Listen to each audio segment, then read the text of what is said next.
guys, selamat menonton HSNCTV. Sebelum itu jangan lupa subscribe channel ini untuk video terbaru dikemas kini mengenai isu-isu semasa terkini dan sensasi. Jangan lupa share video ini untuk manfaat bersama. MP UMNO mesti tarik balik sokongan pada Muhyiddin. Ahli Parlimen UMNO mesti melaksanakan keputusan Majlis Kerja Tertinggi MKT pada 7 Julai untuk menarik sokongan ke atas Muhyiddin Yassin sebagai Perdana Menteri, kata Presidennya Zahid Hamidi. Gesaan itu dibuat selepas teguran istana terhadap pengendalian urusan pembatalan ordinan darurat yang tidak dirungkai di Dewan Rakyat seperti titah yang di Pertuan Agong. Sehubungan dengan itu, UMNO akan meminta Tan Sri Datuk Haji Mahyadin bin Haji Muhammad Yassin dan Datuk Seri Taqiyuddin bin Hassan untuk meletakkan jawatan secara terhormat. Ahli-ahli Parlimen UMNO mesti menzahirkan dan melaksanakan keputusan Majlis Kerja Tertinggi UMNO pada 7 Julai lalu untuk menarik sokongan ke atas Tan Sri Datuk Haji Mahyadin bin Haji Muhammad Yassin sebagai Perdana Menteri, katanya.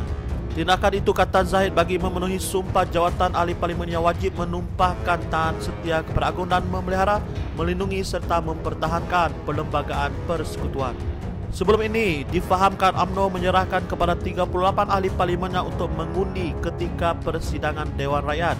Sementara itu, Zahid berkata UMNO amat kesal dengan tindakan kerajaan mengingkari titah Agong yang mahu semua ordinan darurat dibahaskan dan dirungkai di parlimen seiring dengan perlembagaan.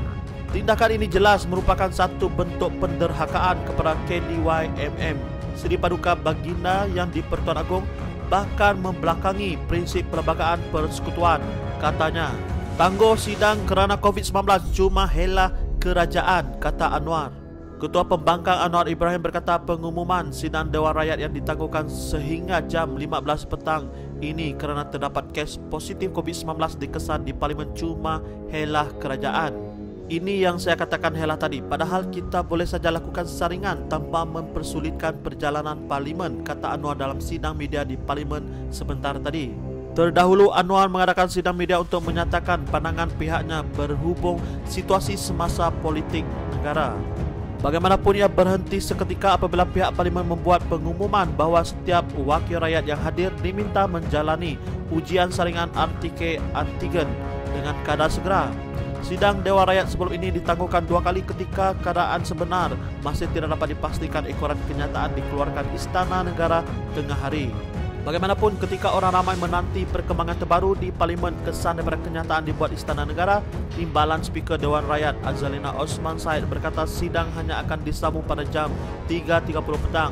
Lazimnya Dewan Rakyat bersidang semula pada jam 2.30 petang selepas tamat waktu rehat dan makan tengah hari.